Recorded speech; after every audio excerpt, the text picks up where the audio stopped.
तमाम अहबाब ज़ौक़ व शौक़ और इबादत की नीयत के साथ आका मदनी करीम सल्लल्लाहु अलैहि वसल्लम की ज़ात गिरामी पर बाआवाज़ बुलंद दुरूद पढ़ ले बैठे।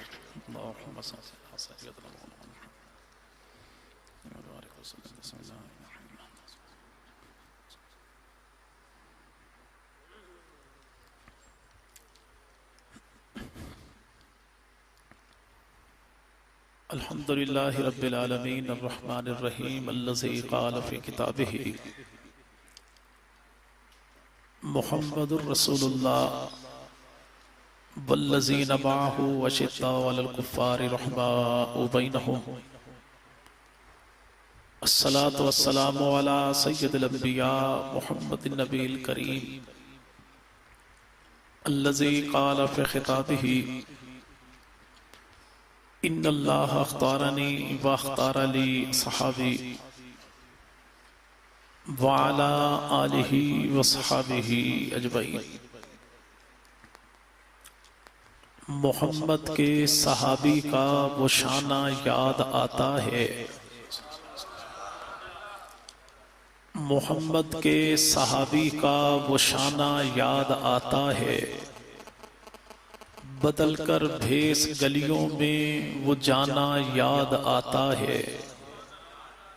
नजम इस अहद की माएँ जब आटे को तरसती हैं, उम्र तेरी खिलाफत का जमाना याद आता है। और कह रहा है टूटा फूटा ये निज़ामे जिंदगी,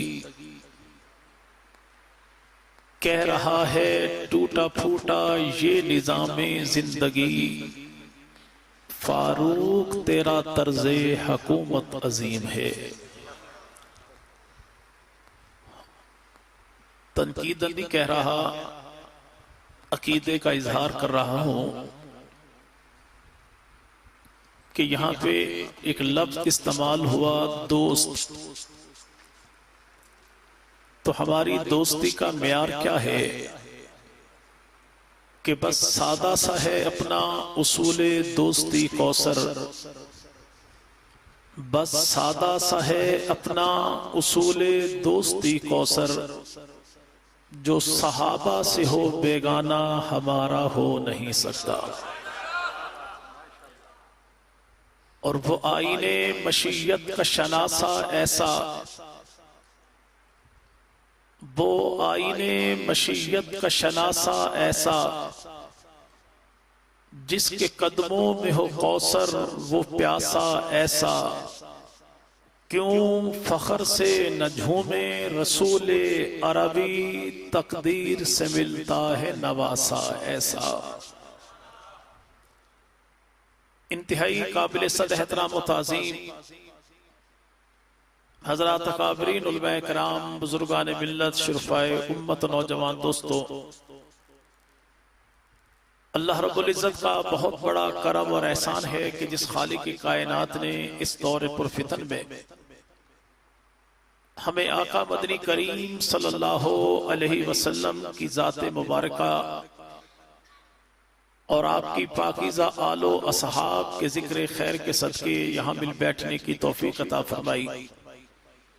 दुआ फरमाएं इलाहुल आलमीन इस जिक्र खैर के सदके हमारे घरों में बरकतों का और हमारी नस्लों के हक में हिदायत का फैसला फरमा दे। आप हजरात की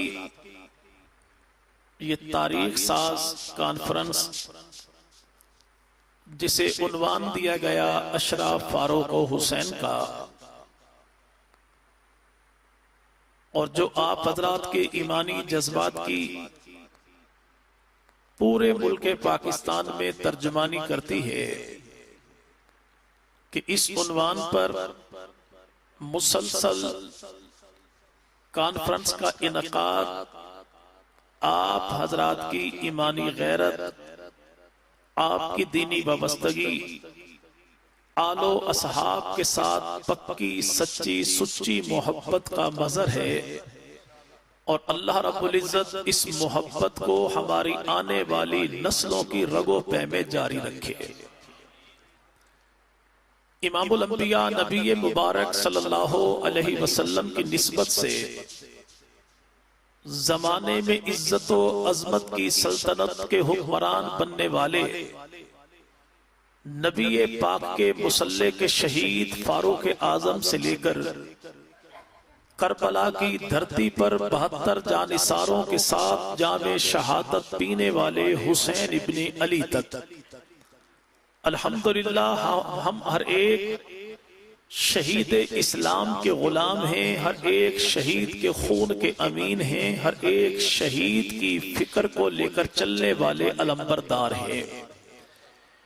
लेकिन बैठते ही मुझे पर्ची थमा दी गई कि आपने अपनी गुफ्तगू करनी है सैयदना हुसैन इब्ने अली रजी अल्लाह तआला अन्हु और पाक पैगंबर के सहाबा के साथ जो उनका ताल्लुक और रिश्तेदारियां थी उस उन्वान पे। लेकिन एक बात कहता चलूं, अमूमन हमारे खुतबा, हमारे वाइज़ीन एक वाकया बयान करते हैं जो अभी मेरी मौजूदगी में भी बयान हुआ कि इमामुल अंबिया नबी मुबारक सल्लल्लाहु अलैहि वसल्लम के नवासे बाज ने कहा कि मदीना की गली में खेल रहे थे, बाज ने कहा कि बाजार में खेल रहे थे, बाज ने कहा कि मस्जिद नबी के दरवाजे के सामने खेल रहे थे। खेलते खेलते दोनों बच्चों में से एक ने दूसरे से कहा, ओ गुलामजादे, कि तू भी मेरा गुलाम, तेरा बाप भी मेरा गुलाम है। लेकिन ये वाकया लिखा किसने, लिखा कहां पे, लिखा किन असनाद के साथ है, तो इस बारे में तकरीबन ज़बानें खामोश है। हाँ, एक शख्स है जिसे दुनिया नजमुल हसन कर्रारवी कहती है, हमारे पड़ोसियों का बड़ा मारूफ कलम दान उसके हाथ में है। तारीख उसने अपने अकीदे नजरिए के मुताबिक लिखी और एक किताब उसकी है 14 सितारे। उस 14 सितारे किताब में बगैर किसी सनद के उसने ये वाकया दर्ज किया। लेकिन याद रखिएगा कि सैयदना अब्दुल्ला इब्ने उमर रजी अल्लाह ताला अन्हु जनाबे उमर के बेटे हैं और जनाबे सैयदना हुसैन इब्ने अली जनाबे अलीजुल मुर्तजा रजी अल्लाह तआला के बेटे हैं और इन दोनों की उम्र में 17 साल का फर्क है। हजरत हुसैन इब्ने अली रजी अल्लाह तआला सन 4 हिजरी को मदीना की धरती पर पैदा हुए। अल्लाह के नबी अलैहिस्सलातु वस्सलाम की वफात के वक्त आपकी उम्र तकरीबन 6 साल की थी। जनाबे अबू बकर सिद्दीक की वफात के वक्त आपकी उम्र तकरीबन 9 साल की थी। तो जनाबे फारूक आजम की जिंदगी में, आपकी जिंदगी उनके खिलाफत के दौर में, आपकी जिंदगी 10वें साल में शुरू हो चुकी थी। तो उसके मुकाबले में जनाबे फारूक आजम के बेटे की उम्र वो कितनी 27 साल की बनती है। अब ऐसा कौन सा खेल है कि अमीरुल मोमिनीन मिंबर पर खुतबा देते हो, अली का बेटा भी गली में खेलता हो, खुतबा ना सुनता हो, और उमर का बेटा भी 27 साल की उम्र में गली में खेलता हो, खुतबा ना सुनते हो। तो एक बात अकली तौर पर भी खिलाफे वाक़ई है। हाँ, चले बात यूं मान भी ली गई कि हमारे पड़ोसियों ने अपनी किताबों में लिख दिया कि अली के बेटे ने उमर के बेटे से कहा कि तू भी मेरा गुलाम, तेरा बाप भी मेरा गुलाम। मैं कहता हूं सच झूठ तेरे हवाले, चलो तेरी बात मान लेते हैं। जमाने के अंदर बड़े लोग ऐसे हैं कि हर एक का दावा ये है कि मैं गुलाम हूं आपका।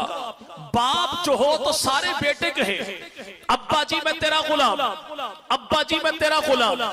मुरीद सारे के सारे पीर से कहे हुजूर हम तो आपके गुलाम। शागिर्द सारे उस्ताद से कहे हुजूर हम तो आपके गुलाम। लेकिन कौन सा बेटा गुलाम होगा, कौन सा मुरीद गुलाम होगा, कौन सा शागिर्द गुलाम होगा? ऐसा कौन सा म्यार है जिसपे जांचा परखा तोला जा सके कि यहाँ पे गुलाम कौन है? गुलामी के म्यार पे उतरता पूरा कौन है? तो सादा सा उसूल ये है कि बेटे सारे कहें अब्बा जी हम आपके गुलाम, तो गुलाम माना उसी को जाएगा जिसको बाप कहे कि ये मेरा ताबे फरमान है, जिसको उस्ताद कहे ये मेरा ताबे फरमान है, जिसको पीर कह दे ये मेरा ताबे फरमान है। तो आज मिनवाल से लेके चकवाल तक, चकवाल से लेके खानेवाल तक, सखर से लेके भक्खर तक, हर एक का दावा ये है मैं नौकर शब्बीर दा, मैं नौकर गाजी दा, मैं नौकर मौला दा, मैं नौकर पंजतन दा, मैं नौकर गाजी अब्बास दा। तो भाई माना कैसे जाएगा कि गाजी अब्बास का नौकर कौन है, अली का नौकर कौन है, शब्बीर का नौकर कौन है, आल का नौकर कौन है? तो भाई ताबेदार तो लाखों है, ताबेदार रंग बिरंगे हैं। तो माना ताबेदार उसी को जाएगा जिसे सरकार कह दे ये मेरा है। और अभी हमने इलेक्शन के मौके पर देखा कि भाई भाई से बिगड़ गया, मियां बीवी की बिगड़ गई कि बीवी कहती वोट देना पीटीआई को और मियां साहब कहते वोट देना मैंने मियां साहब को। कहा जब तू मेरे कायद को कायद नहीं मानता तो तेरी मेरी जिंदगी का आगे पहिया चल सकता नहीं।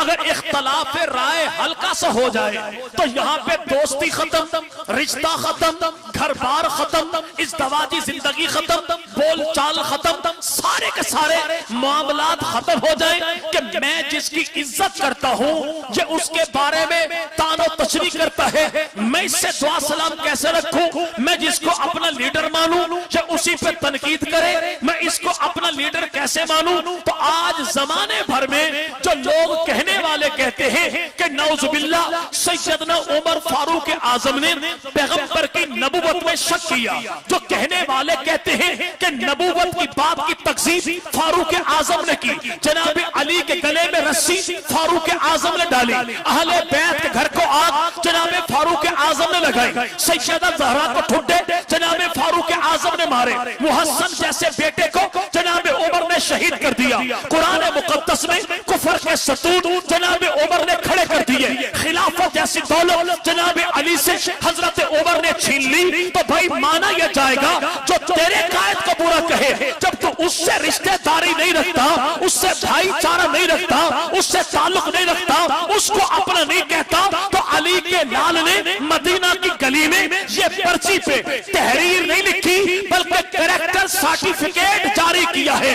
दुनिया भर के तेरे सारे एतराजात अली के लाल ने तेरे मुंह पे दे के मारे हैं कि जब तू अपने कायद के गुस्ताख को अपना नहीं कहता तो अब्बा के गुस्ताख को हुसैन अपना कैसे कहते, नाना के गुस्ताख को हुसैन अपना कैसे कहते, कुरान के मुनकिर को हुसैन अपना कैसे कहते, अम्मा के कातिल को हुसैन अपना कैसे कहते, भाई के खून बहाने वाले को हुसैन अपना कैसे कहते, दीन बर्बाद करने वाले को हुसैन अपना कैसे कहते। तो मदीना की गली में ये पर्ची लिख के हुसैन इब्ने अली ने जमाने को बता दिया कि उमर मेरा है, हुसैन फारूक आजम का है।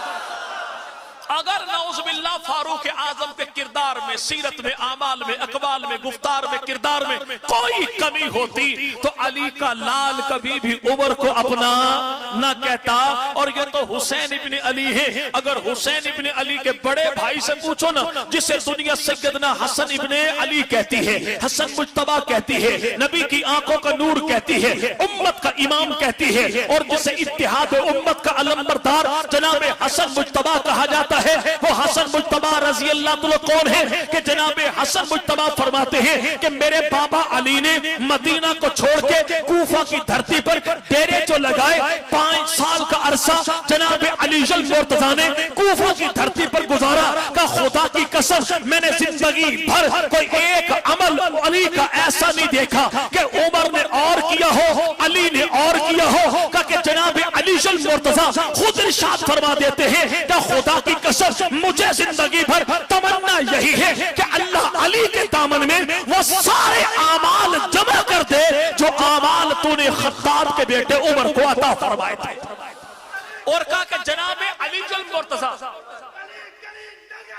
और ऐसा ऐसा इत्तबा करने वाले कि जनाब हसन मुज्तबा कहते हैं मेरे बाबा जो आए कूफा में, और कूफा की वो मस्जिद जिसे आज मस्जिद अली कहते हैं, ये कूफा की जामे मस्जिद है। कूफा की छावनी बनाने वाला कौन, बुनियाद रखने वाला कौन, उसे दुनिया खत्ताब का बेटा उमर कहती है। मस्जिद बनाने वाला उमर और मस्जिद का इमाम व खतीब कौन, उसे दुनिया अली जल मुर्तजा कहती है। और यही तो वो कूफा की जामे मस्जिद है कि जहां पे इमाम आजम के दादा अपने बेटे को उठा के जनाब अली की झोली में डाल के कहते हैं हुजूर मेरे बच्चे के लिए बरकत की दुआ कर दीजिए। तो कूफा की मस्जिद में जनाब अली ने इमाम आजम के दादा की औलाद के लिए बरकत के लिए हाथ जो उठाए तो अल्लाह ने उम्मत को इमाम आजम अबू हनीफा जैसा इमाम अता कर दिया था। तो ये कूफा की जामे मस्जिद जिसे मस्जिद अली कहते हैं, जब जनाब अली जो आए मदीना से कूफा में तो बड़े लोगों ने कहा हुजूर मेरा मकान, मेरी हवेली, ये चार दीवारी सारी की सारी कुर्बान करता हूँ, आप आइए बैठिए निजाम हुकूमत को चलाइए। जिस मकान को आप पसंद करेंगे वहीं पर ऐवान सदर की पट्टी लगा देंगे, वहीं पर लिख देंगे कि अमीरुल मोमिनीन यहाँ पर बैठा करते हैं। लेकिन जनाब अली जल मुर्तजा रज़ी अल्लाह तआला ने एक ही जुमला इरशाद फरमाया कि मुझे मोहल्लात ना दिखाओ, मुझे जामे मस्जिद का रास्ता बताओ। जनाब अली को मस्जिद का रास्ता जो बताया गया, जनाब अली ने अपने कांधे से चादर उतार के मस्जिद के सहन में बिछा के बैठ के ऐलान किया, फरमाया सुनो मैं निजाम हुकूमत को मोहल्लात में बैठ के नहीं चलाऊंगा, बल्कि निजाम हुकूमत को यूं चलाऊंगा जैसे मदीना की मस्जिद में मेरे भाई उमर ने चलाया था। और वह कौन, सैयदना उमर फारूक, बोल दीजिए उमर फारूक आजम। उमर का नाम भी अजीम है, मकाम भी अजीम है। उमर वो है जिसका गुलाम असलम देखो तो वो भी अजीम है, इमाम अल्लाह का नबी देखो तो वो भी अजीम है। लेकिन आज जमाने को जरूरत है कि आज के दौर में पढ़े लिखे तबके को बताया जाए कि भाई उमर का नाम भी अजीम, काम भी अजीम, पैगाम भी अजीम, गुलाम भी अजीम, इमाम भी अजीम। उमर वो है जिसका निजाम भी अजीम है। और वो निजाम कौन सा है? हमारे बाज पड़ोसी सोशल मीडिया पर अपने एक साबका सदर की तस्वीरें बड़ी शेयर करते हैं, वायरल करते हैं कि जी अहमदी नजाद जो कौम से मुखातिब होने के लिए खड़ा हुआ तो दुनिया ने अजीब मंजर देखा कि ईरानी बादशाह की वो बगल में से कमीज फटी हुई थी, उसने हाथ हटा के अपनी कौम को खिताब किया। कहता देखा जमाने के 256 मुल्कों में कोई इस जैसा बादशाह तो दिखाए जो फटी हुई कमीज के साथ कौम के सामने खिताब के लिए खड़ा हो जाए। मैं कहता हूं हुजूर एक सवाल का जवाब तू दे दे, मिसाल इसकी तुझे मैं पेश कर दूंगा कि आज अहमदी नजाद अपनी कौम के सामने हाथ उठा के तकरीर करे तो इसकी बगल से कमीज फटी हुई है, इसी अहमदी नजाद के सर पे गाजी अब्बास का अलम रख के पूछो कि फटे पुराने कुर्ते के साथ हुकूमत करने का अंदाज तूने दुनिया में सीखा किससे है? जमाना बताएगा कि अल्लाह की धरती पर पैबंद शुदा कपड़ों के साथ 22 लाख मुरब्बा मील पे खुदाई में इंसाफ करने वाला कौन, जिसे अली का दामाद कहते हैं, नबी की मुराद कहते हैं।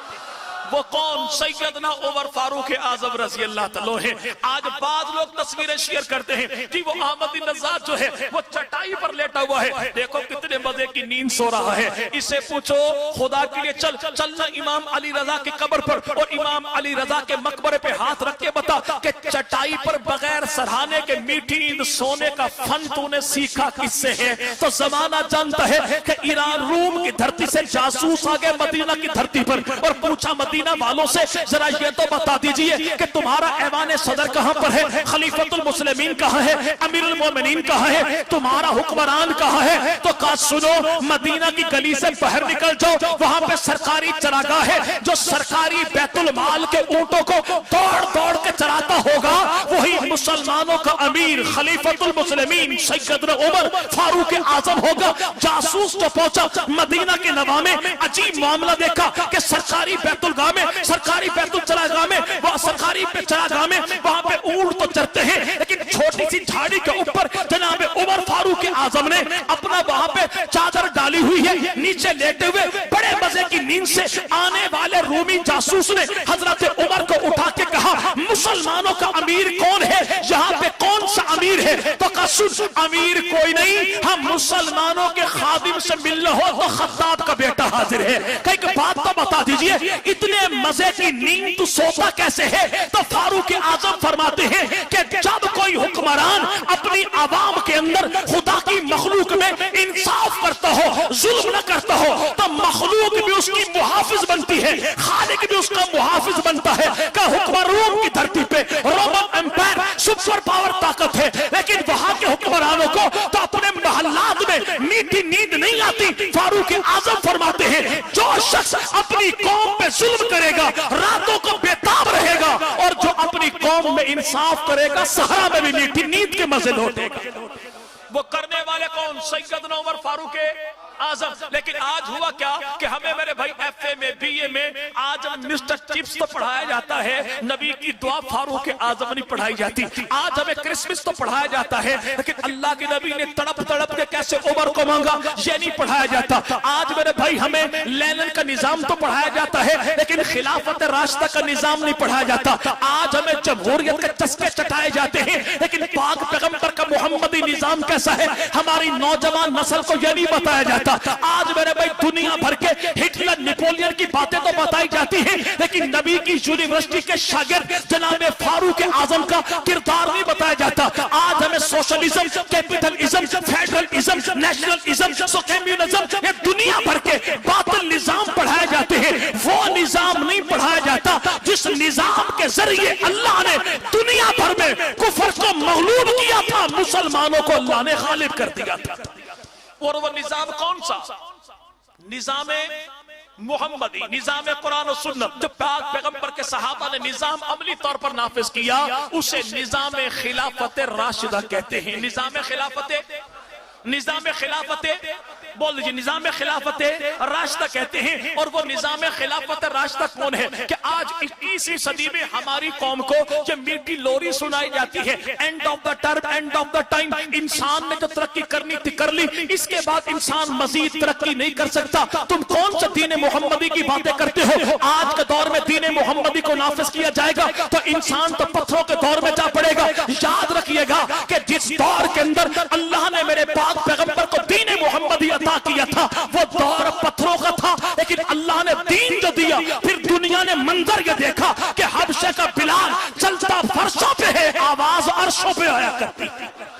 और वो कौन है? नबी के गुलाम थे, मरते जमीन पर है, गुस्ल आसमानों पर दिया जाता है। वो नबी के गुलाम है, मरते मदीना में है, जनाजे फरिश्ते उठा के तबूक के मैदान में जाते हैं। वो नबी के गुलाम है, हजरत अबू बकर सिद्दीक का गुलाम है। दुश्मन जो लाश का पामाल करने लगा तो अल्लाह ने लाश को आसमानों पर उठा लिया। ये कौन है? नबी के गुलाम है। जमाना बड़े शौक से कहता है कि मेरे आका तेरी मेराज के तू लोहो कदम तक पहुंचा, मेरी मेराज के मैं तेरे कदम तक पहुंचा। नहीं मेरे भाई, ये जुमला भी कह सकते हैं तो पैगंबर के सहाबा कह सकते हैं कि आका तेरी मेराज के तू लोहो कलम तक पहुंचा, और मेरी मेराज के मैं तेरे कदम तक पहुंचा। वरना तू और मैं क्या, दुनिया भर के लोग 21वीं सदी में मिलके ये दावा नहीं कर सकते हम पाक पैगंबर के खाके पाक तक पहुंचे हैं। नबी की खाके पाक तो अपनी जगह पर है, अभी तो जमाना नबी के गुलामों के कदमों तक भी पहुंचने नहीं पाया है।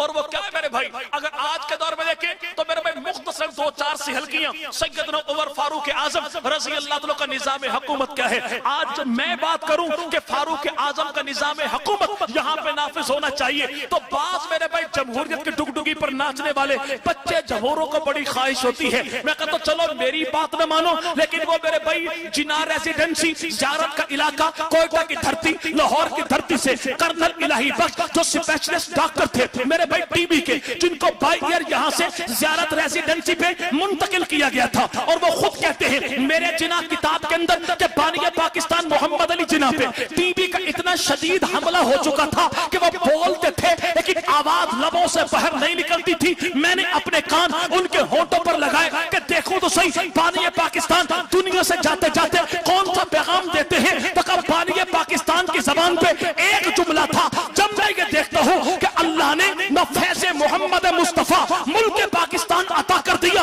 मैं खुदा का शुक्र अदा करता हूं। अब तो दिली तमन्ना तमन्ना यह है अल्लाह मुझे जिंदगी के इतने सांस दे दे कि मैं यहाँ पे नबी के यार सिद्दीक उमर वाला निजाम नाफिज करके छोड़ो। वो कौन? बानी पाकिस्तान मोहम्मद अली जिन्ना। हम जब बात करें ना फारूक आजम की तो बाद लोग कहते हैं मौलवी साहब जोशे खिताबत में आप ऐसे बहरोगे, इतनी बड़ी बात कर दी। लेकिन जामिया इस्लामिया मेरे भाई इस्लामिया कॉलेज पेशावर की धरती पे एक डेलीगेशन वफद जो आया बानी पाकिस्तान से मिलने के लिए और कहा हुजूर आप हैं तो हमारे हैं तो हमारे, लेकिन अब बात बात पे मिसाल देते फारूक आजम की। तो कहने वाले कुछ लोग कह सकते हैं कि भाई कैसे मुमकिन है कि कायद आजम मिसाल उनकी देता हो और ये उनके साथ हो, ऐसे ही जैसे आज वजीर आजम मिसाल देते हैं लेकिन कुछ लोग मजबूरी से साथ उनके बहरहाल चिपके हैं अपने मफादात के लिए। लेकिन बात वो जब भी करे तो रियासत मदीना की फारूक आजम की, और चेहरा देखने वाला होता है हिमायत करने वालों का। जब बात फारूक आजम की होती हो चेहरा देखने वाला होता है। पंजाब असम्बली में जब चौधरी परवेज इलाही कहता है कि मौलाना मोहम्मद मुआविया आजम का माइक खोल दिया जाए, इनको बोलने दिया जाए, जमाना देखता है कि चेहरा किनका उतर होता है। तो वहां इस्लामिया कॉलेज पेशावर की धरती पे डेलीगेशन वफद जो आया बानी पाकिस्तान से मिलने के लिए कि हुजूर आप हैं हमारे, बात बात पे तस्करा उमर फारूक आजम का करते हैं। ये उमर का नाम ना लिया कीजिए, गलत फहमियां पैदा होती हैं। तो बानी पाकिस्तान ने एक ही जुमला कहा कि कान खोल कर सुन लो, अगर इस्लाम की तारीख में से फारूक आजम को निकाल दिया जाए तो इस्लाम की तारीख के पल्ले बाकी बचता क्या है? बाकी बचता क्या है? वो उमर फारूक आजम। ये हमारा पड़ोसी मुल्क है जिसे हिंदुस्तान भी कहते हैं, इंडिया भी कहते हैं, भारत भी कहते हैं। नाम इसके तीन हैं, मुल्क ये एक ही है। चाकिया की औलाद हिंदू, मेरे भाई हिंदू कौम बंदर लूमड़ी से ज्यादा मक्कार, उनका बाबा कौम पंडित जवाहरलाल नेहरू, जिसने उर्दू जबान का इसलिए इनकार किया था कि इसका रस्मुल खत अरबी जबान से मिलता है। लेकिन जब वो अपनी असम्बली में खड़ा हुआ तो उसने एक ही जुमला कहा था अरकान असम्बली से, अगर तुम हिंदुस्तान को मजबूत मुस्तहकम रियासत बनाना देखना चाहते हो तो फिर यूरोप की जानिब ना देखना, जब भी देखना तो नबी के उन दीवाने फकीर मुनश इंसानों को देखना जो उमर सिद्दीक अकबर फारूक आजम उस्मान अली है कि नबी ने ऐसे हुक्मरान जमाने को अता किए थे जो खूब तो रातों को भूखे सोया करते थे लेकिन उनके शहर में कोई यतीम भूखा नहीं सोया करता था।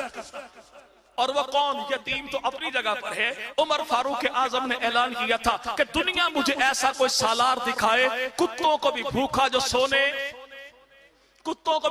सोने नहीं देता। लेकिन इसी महीने में थर, एक इलाका थर, कौन सा मुल्क में भाई? थर कौन सा मुल्क में जी भाई? कौन से सूबे में भाई? जी भाई। और कराची जिसे मिनी स्टेट कहते हैं, उससे मेरे भाई 3-3.5 घंटे की मुसाफत में थर का इलाका है। लेकिन इस एक महीने में 32 बच्चे वहां पे ग़िज़ाई किल्लत की वजह से अपनी माओ की गोद में वो मेरे भाई मुरझा गए, फौत हो गए। वो कौन सी ग़िज़ाई किल्लत है जो पूरे मुल्क के पाकिस्तान में एक जिले में पूरी नहीं होती? आज मेरे भाई हम अपने हुक्मरानों की अयाशियां सिंध असम्बली से लेके मेरे भाई ऐवानों तक देखें तो देखने के काबिल है। और वहां पर 32 बच्चे भूखे मर जाएं, ये तो इंसान के बच्चे हैं। वहां फारूक आजम ऐलान करते हैं दरिया के किनारे अगर कोई कुत्ता भी भूखा मर गया तो उसका जिम्मेदार भी खत्ताब का बेटा हो। वो निजाम हुकूमत दिया था उमर फारूक आजम ने। ये हमारे पड़ोस में दूसरा मुल्क है, उसे कहते हैं चाइना। क्या भाई? 1948 में उनका इनकलाब आया, 1947 में हमारे यहाँ मुल्क पाकिस्तान बना, आजादी हमें भी मिली, इनकलाब उन्हें भी मिला। हमारे बाबा कौम बानी पाकिस्तान मोहम्मद अली जिन्ना, उनके बाबा कौम माओ ज़ेदुंग, इनकलाब मेरे भाई उनके यहाँ भी आया, इनकलाब हमारे यहाँ भी आया। ताज उन्हें भी मिला, ताज हमें भी मिला, हमें मिला ताज, हमने किया उल्टा, उसे मेरे भाई हमने कशकोल बना लिया। लेकिन उन्हें मिला ताज, उन्होंने रखा सर पे। आज दुनिया में अमेरिका की काउंटडाउन उल्टी गिनती शुरू हो गई और दुनिया में सुपर पावर बनने के लिए पर तोलने वाला कौन है, जिसे चाइना कहते हैं। बीबीसी के 4 नुमाइंदों ने माओ ज़ेदुंग से 48 में इंटरव्यू किया कि ये बता दीजिए इतना बड़ा इनकलाब लेकर आगे इस मुल्क के निजाम को चलाओगे कैसे? तो माओ ज़ेदुंग ने कहा मुझे परेशानी कोई नहीं कि मदीना की धरती पे नबी का गुलाम फारूक आजम गुजरा था, जिसके निजाम जिंदगी को हिंदुस्तान के मौलवी शिबिली नोमानी ने अपनी किताब में बयान किया है कि परेशानी कोई नहीं, उमर का निजाम निजाम पढ़ता जाऊंगा, निजाम हुकूमत को चलाता जाऊंगा। आज हमारे यहाँ क्या भाई, आज मुझे भी खैर से एक मैसेज आया कि बेनजीर इनकम सपोर्ट प्रोग्राम की तरफ से 30,000 रुपए आपको दिया। तो मैंने कहा भाई मेरी तरफ से गिफ्ट के तौर पे आप ही रख लीजिए, अल्लाह इनको हिदायत दे। एक तो वो सबा न जाने कौन सी है जो हर बंदे से 50 रुपए का लोड जरूर मंगवाती है, और दूसरे न जाने ये कौन है बेचारे जो हर किसी को 30,000 रुपए का बोनस देने के ऐलान में है। लेकिन हमारे यहाँ क्या मेरे भाई, कि कभी जमहूरियत के नाम पे, कभी बीबी के नाम पे, बाबू के नाम पे, बेबे के नाम पे, कभी अब्बा जी के नाम पे हमें बड़े बड़े वज़ाइफ दिए जाते हैं। लेकिन वज़ाइफ मिलते कैसे हैं कि 30,000 रुपए के लिए, बेनजीर इनकम सपोर्ट प्रोग्राम के लिए हमें अपनी इज्जतों को बैंक के सामने सारा दिन मेरे भाई जमाने भर की हरीस निगाहों का निशाना बनाना पड़ता है। लेकिन वहां पर कौन, सैयदना उमर फारूक आजम है कि दिया तो साइल को उसके दरवाजे पर जाकर दिया। ये उमर फारूक आजम है कि जिसने मुसलमान नहीं, यहूदी ईसाई बूढ़ों के खैरात मांगने पर पाबंदी लगा दी थी। दुनिया में सबसे पहला बेनिफिट फंड दिया तो देने वाला कौन, उमर फारूक आजम। फरमाया हमसे बदतर हुक्मरान कौन होगा अगर हम बूढ़ों की जवानी की कमाई तो खाएं और बुढ़ापे में इनको लावारिस छोड़ दे। आइंदा उमर के दौरे हुकूमत में कोई यहूदी, कोई ईसाई वो खैरात नहीं मांगेगा, बल्कि उसको जिंदगी गुजारने का वजीफा उमर उनके दरवाजे की दहलीज तक पहुंचा के आया।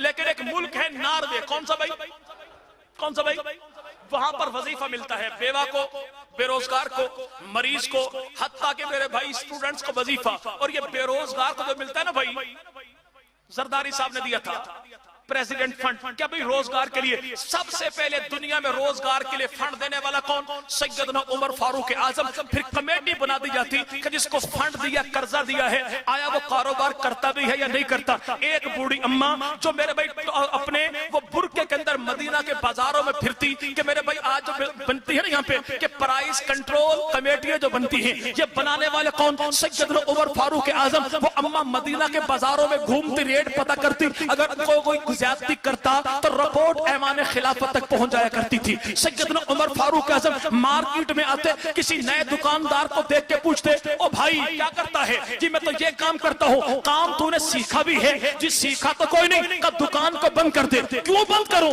कब बाप के सरमाए को भी बर्बाद करेगा और मार्केट के तू मिजाज को भी बर्बाद करेगा। पहले काम को सीख, फिर बाद में काम करना। ये कौन, सैयदना उमर फारूक है। उमर फारूक नार्वे वाले आज वजीफा देते हैं, और वजीफे का नाम क्या है, उमर अलाउंस। उनसे किसी ने पूछा ये उमर कौन है जिसके नाम पर तुम वजीफा देते हो? तो कहा उमर नार्वे में कोई नहीं गुजरा, हम मदीना की धरती पर नबी का गुलाम उमर गुजरा था, जिसने सबसे पहले गरीब यतीम बेवाओं को वजीफा दिया था। और उसी फारूक आजम के नाम पे हम गरीबों को वजीफा देते हैं। जमहूरियत की मासी एक मुल्क है, उसे कहते हैं बरतानिया। क्या भाई, क्या भाई, बरतानिया। क्या भाई, और यकीन माने दुनिया का सबसे घिसा पिटा निजाम में जिंदगी वो क्या है, जमहूरियत है। क्या भाई, सबने तजर्बा करके जिसे फेंक दिया, हमने सीने से लगा लिया, हमने सीने से लगा लिया। जबकि दुनिया का नाकाम तरीन ये तर्ज हुकूमत है, ये जमहूरियत। और फिर जमहूरियत पाकिस्तान की हो तो भी सुभान अल्लाह कि मेरे मुल्क की सियासत का हाल मत पूछो, तवायफ गिरी हुई है तमाशबीनों। ये मुल्क की सियासत, ये जमहूरियत। और भाई अल्लाह ने कुरान जैसा निजाम में जिंदगी हमें दिया है। और ये मैं नहीं कह रहा, एक सहाफी ने पूछा था बानी पाकिस्तान मोहम्मद अली जिन्ना से, दस्तूर क्या होगा पाकिस्तान का? फरमाया मैं कौन होता हूँ दस्तूर बनाने वाला? दस्तूर तो अल्लाह ने आमना के लाल को 1400 साल पहले कुरानी शक्ल में अता फरमा दिया था। तो यहाँ पे मेरे भाई वो बरतानिया आज 21वीं सदी में वहां पर फैसले जो होते हैं ना अदालतों में, उन फैसलों के नीचे एक जुमला लिखा जाता है, और वो जुमला नहीं लिखा जाता फारूक आजम के मुनकिरों को और जलाया जाता है। और वो जुमला अदालतें करती कौन सी हैं? फैसला करने के बाद वहां की अदालतें नीचे एक जुमला लिखती हैं, अकॉर्डिंग टू उमर्स लॉ हमने ये फैसला किया, लेकिन फारूक आजम के कवानीन के मुताबिक किया है, फारूक आजम के कवानीन के मुताबिक किया है। तो वो फारूक आजम रजी अल्लाह तआला उनका निजाम में जिंदगी था कौन सा? आज जो कहने वाला कहे ना कि भाई देखो हजरत हुसैन इब्न अली वो करबला की धरती पर आए, इनसे पूछो आए थे? इनसे पूछो क्या भाई आए थे, ये कहेगा बिल्कुल आए थे। भाई आए थे, ये पूछेगा कहेगा जी बिल्कुल आए थे। इसे को फिर सोच ले, आए थे, ये पूछे कहेगा आए थे, क्यों आए थे? कहेगा दीन को बुलंद करने के लिए आए थे, दीन मिट रहा था, दीन को जिंदा करने के लिए आए थे, दीन को तब्दील किया जा रहा था तो दीन को बचाने के लिए आए थे। तो इसे क्या फैसला तो यहीं पर हो गया कि करबला की धरती पे मौला हुसैन इब्ने अली ने आके यहाँ पे दीन को सिर्फ जिंदा नहीं किया बकौल तेरे, बल्कि हुसैन इब्ने अली ने करबला की धरती पर अपने खून से नबी के चारों यारों की खिलाफत के हक होने का वो ऐलान कर दिया है कि दीन यहाँ मिटा तो हुसैन मैदान में आया है। अगर दीन सिद्दीक को उमर के दौर में मिटा तो हुसैन तब भी मैदान में आता, हुसैन के बाबा भी मैदान में आता। इनका मैदान में आना बकौल तेरे इसलिए कि दीन मिट रहा था, और अली का मैदान में ना आना इसलिए कि दीन आबोताब के साथ जिंदा था। तो वो हुसैन इब्ने अली रज़ी अल्लाह ताला, बोल दीजिए हजरत हुसैन इब्ने अली। चले भाई मिनट रह गए मेरे, चारों बात मेरी खत्म। आज कहने वाले बाज लोग बड़ी लड़ाइयां लड़ते हैं, और लड़ाइयां लड़ते क्या है, एक खानदान को टारगेट बनाया जाता है, और वो टारगेट कौन सा, वो टारगेट खानदान कौन सा है? नाउज़ुबिल्लाह सैयदना अमीर मुआविया का खानदान, अबू सुफियान का खानदान, पैगंबर का ससुराली खानदान, अली का ससुराली खानदान, मौला हुसैन का ससुराली खानदान, हजरत हुसैन की बेटी का ससुराली खानदान, हजरत अली के बेटी का ससुराली खानदान, हजरत उस्मान गनी का खानदान, मेरे पाक पैगंबर की ज़ौजा मोहतरमा सैयदा उम्मे हबीबा का खानदान जिसे बनु उमैया कहा जाता है, उस खानदान को नौजुबिल्लाह दुश्मन बना के पेश किया जाता है। खुदा की कसम आज खानदान बनु उमैया पर आज के दौर के लोग जो एतराज करते हैं, इनमें से कोई एक एतराज भी न अली ने किया न औलाद अली ने। ये खानदान बनु उमैया, चलो बाकी बातें तो अपनी जगह पर हैं। मैं कहता हूं भाई मेरे पाक पैगंबर के चच्चा कितने? 11 चच्चा मेरे पाक पैगंबर के। हजरत अली के चच्चा कितने? 11 चच्चा जनाब अली के। हजरत अली की फूफियां कितनी? 6 तादाद अली की फूफियों की। जनाब अली की फूफियों में बैजा, सफिया, उमैमा तीनों का निकाह खानदान बनु उमैया यानी अमीर मुआविया के खानदान में हुआ है। नबी और अली के 11 चच्चा 4 का निकाह खानदान बनु उमैया में हुआ है। मेरे पैगंबर की 4 बेटियां सैयदा रुकैया, ज़ैनब, उम्मे कुलसूम तीनों का निकाह खानदान बनु उमैया में हुआ है। मेरे पैगंबर के 3 दामाद हजरत अबुल आस, जनाब उस्मान, जनाब अली, 2 का ताल्लुक खानदान बनु उमैया के साथ है। मेरे पाक पैगंबर नबी पाक की 11 अज़वाज, 4 का ताल्लुक खानदान बनु उमैया के साथ है। मेरे नबी के दौर में जो लिखना पढ़ना जानते हैं, तादाद उनकी 17, 7 का ताल्लुक खानदान बनु उमैया के साथ है। मेरे पाक पैगंबर के दौर में 114 अफराद ने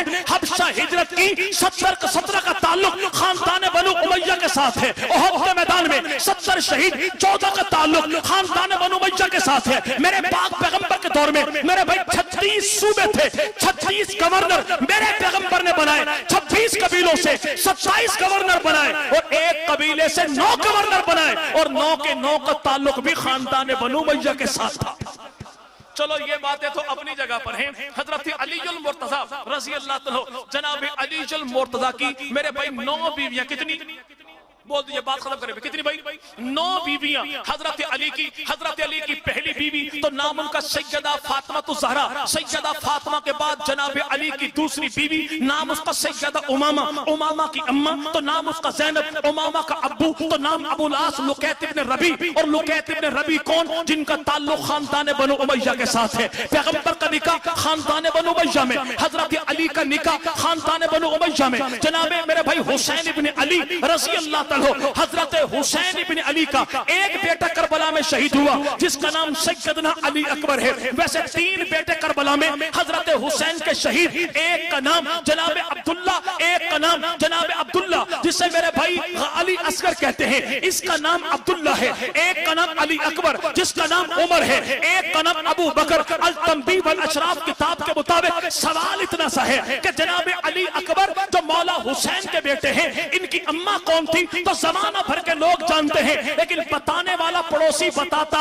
नहीं। बताए तो कैसे बताए कि अली अकबर की अम्मा कौन थी, हुसैन की घरवाली कौन थी, हसन की भाभी कौन थी, अली की बहू कौन थी? तो इनकी अपनी किताबों में लिखा है कि अली अकबर की अम्मा, हुसैन की घरवाली, हसन की भाभी, अली की बहू, इसका नाम सैयदा लैला है। लैला की अम्मा अली अकबर की नानी, हुसैन की सास, इसका नाम सैयदा मैमूना है। मैमूना का अब्बू तो नाम अबू सुफियान है, मैमूना का भाई तो नाम अमीर मुआविया है।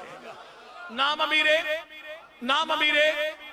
अमीरे मुआविया है। और हजरत अली अल मुर्तजा की सबसे बड़ी बेटी नाम उनका ज़ैनब का निकाह जाफर तैयार के बेटे जनाब जाफर तैयार के बेटे अब्दुल्ला बिन जाफर तैयार के साथ हुआ, जो अली के भतीजे हसन हुसैन के कजन भी हैं, बहनोई भी हैं, अबू तालिब के पोते हैं। तो ज़ैनब का निकाह अब्दुल्ला बिन जाफर तैयार से, तो अल्लाह ने अब्दुल्ला बिन जाफर तैयार को दूसरी बीवी से दी बेटी, नाम उसका उम्मे मोहम्मद। और उम्मे मोहम्मद कौन है? जो जाफर तैयार की पोती, अबू तालिब की पड़पोती, अब्दुल्ला की बेटी। और निकाह किससे हुआ? कि जो बेटा अमीर मुआविया का है। यह रिश्ता तो यहाँ पर ऐसे है कि जनाब अली की बेटी नाम उसका सैयदा रमला का निकाह जनाब मरवान के बेटे जनाब मुआविया के साथ हुआ। और इनका ताल्लुक भी खानदान बनु उमैया के साथ है। आखिरी बात और बात मेरे खत्म, चूंकि टाइम जो दिया गया वो टाइम तकरीबन पूरा हो गया। अभी आप पड़ोस में अपने पड़ोसियों से सुनेंगे कि मौला हुसैन की बेटियां कितनी, जवाब मिलेगा 2। जबकि जनाब हुसैन इब्न अली की बेटियों के बारे में 3 के नाम आते हैं। एक नाम सैयदा सकीना, सैयदा फातिमा, सैयदा रुकैया। इनसे पूछो नाम क्या है तो जवाब मिलेगा सैन सुगरा, सैन कुबरा। इनसे कहो सुगरा कुबरा की गर्दान बंदे का पुत्र बनकर सीधे नाम बता, तो नाम बताएगा सैयदा सकीना, सैयदा फातिमा। जबकि नाम सकीना नहीं है, नाम सौकैना है। यहाँ पे इनसे पूछो, ये दोनों बेटियां हुसैन की, पोतियां अली की, भतीजियां हसन की, पड़पोतियां अबू तालिब की। इनकी शादी निकाह हुआ किससे? अब ये बेचारा कैसे बताए कि अमीर मुआविया की बीवी नाम उसका कुरैबत सुगरा को अल्लाह ने दी बेटी, नाम रखा रमला का हुआ निकाह हजरत उस्मान गनी के बेटे अमर बिन उस्मान से। अल्लाह ने 2 बेटे अमर बिन उस्मान को दिए। एक का नाम रखा ज़ैद बिन अमर बिन उस्मान, एक का नाम रखा अब्दुल्ला बिन अमर बिन उस्मान। और ये दोनों पोते उस्मान गनी के, दोनों नवासे अमीर मुआविया के। तो रिश्ता कितना प्यारा बनता है कि पड़पोतियां अबू तालिब की, पोतियां अली की, भतीजियां हसन की, बेटियां हुसैन की। निकाह किसके साथ हुआ? कि सकीना बिनते हुसैन का निकाह जनाब ज़ैद बिन अमर बिन उस्मान से, फातिमा बिनते हुसैन का निकाह अब्दुल्ला बिन अमर बिन उस्मान से। कि बेटियां हुसैन की हैं, नवासे अमीर मुआविया के हैं, पोते उस्मान गनी के। और ताल्लुक दोनों का खानदान बनु उमैया के साथ है। और 1-2 नहीं, तकरीबन 26 रिश्ते ऐसे हैं कि जो खानदान बनु उमैया ने खानदान बनु हाशिम को दिए, खानदान बनु हाशिम ने खानदान बनु उमैया को दिए। रिश्तों की चैन ऐसी है कि उमर की बेटी नबी के घर में, नबी की बेटी अली के घर में, अली की बेटी फिर उमर के घर में। ऐसे रिश्तेदारियों को छोड़ा भी नहीं जा सकता, तोड़ा भी नहीं जा सकता। अल्लाह रब्बुल इज्जत हमें जब तक जिंदा रखे, आले मोहम्मद के दर का गुलाम बना के जिंदा रखे। अल्लाह जब हमें मौत दे तो नबी पाक के सहाबा के दर की चौकीदारी में अल्लाह शहादत की मौत अता फरमाए। अल्लाह जब मौत दे तो ऐसी मौत दे कि दिल में मोहब्बत हुजूर की हो, होंठों पे कलमा हुजूर का हो, एक हाथ में झंडा नबी के अहले बैत का हो, तो एक हाथ में झंडा नबी के।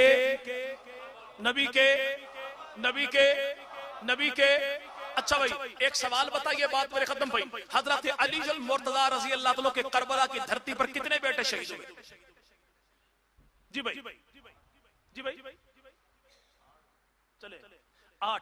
चूंकि बाबा जी सुनते रहते हैं ना भाई, तो चले बोला एक ही है, लेकिन चले शुक्र खुदा का मैंने इनाम का ऐलान नहीं किया। लेकिन हैरत की बात मेरे भाई ये है, हर साल आप 3 दिन में तकरीबन 25 मौलवी हर साल सुने, और आपको इतना भी अभी पता न लगे कि हजरत अली के करबला की धरती पर कितने बेटे शहीद हुए। वो छुपाए तो छुपाए, लेकिन आप चुप रहे तो अफसोस की बात है। याद रखिएगा, सबक के तौर पर याद रखिएगा कि करबला की धरती पर जनाब अली का 1 नहीं 8 बेटे शहीद हुए। कितने भाई? करबला का सबसे पहला शहीद, यानी 8 मुहर्रमुल हराम बुध के दिन जोहर की नमाज के बाद जो पहला शहीद है, वो पहला है जो हर जगह पर पहला है। नाम उसका अबू बकर, बेटा वो अली का है, भाई वो हुसैन इब्ने अली का है। तो याद रखिएगा कि करबला की धरती पर हजरत अली के 8 बेटे शहीद हुए। उन 8 बेटों का नाम अगर मैं अपनी किताब का हवाला दूं तो मैं झूठा, अगर पड़ोसी के घर की किताबों से मिल जाए तो फिर मानना चाहिए। बेटे अली के भाई हुसैन के शहीद करबला के अबू बकर बिन अली, उमर बिन अली, उस्मान बिन अली, अब्दुल्ला बिन अली, उबैदुल्लाह बिन अली, अब्बास बिन अली, जाफर बिन अली और सैयदना हुसैन इब्ने अली। हजरत हसन मुज्तबा के 5 बेटे करबला में शहीद हुए, अब्दुल्ला, बिशर, कासिम। अब चौथा कौन? अबू बकर। 5वां कौन? नाम उसका उमर। हजरत हुसैन के 3 बेटे करबला में शहीद हुए। एक का नाम अब्दुल्ला जिसे अली असगर कहते हैं, एक का नाम अली अकबर जिसे मेरे भाई ख्वाजा मोहम्मद अली नक्शबंदी जामे रसूलिया शराजिया सरदार चप्पल चौक दाता दरबार लाहौर पीर मोहम्मद अली नक्शबंदी। और दूसरे कौन? जिसे दुनिया मेरे भाई ख्वाजा गुलाम फरीद के, जिसे दुनिया ख्वाजा कमरुद्दीन सालवी कहती है, सियाल शरीफ सरगोदा वाले। और हमारे पड़ोसियों की सारी किताबों में मौजूद कि अली अकबर का नाम अली अकबर नहीं बल्कि सैयदना उमर बिन हुसैन बिन अली बिन अबी तालिब था। ये दोनों बेटे जनाब हुसैन के। तीसरा बेटा इन्हीं की किताब अल तंबीह वल अशराफ के मुताबिक सैयदना अबू बकर बिन हुसैन बिन अली बिन अबी तालिब। ये 3 बेटे मौला हुसैन के करबला में शहीद हुए।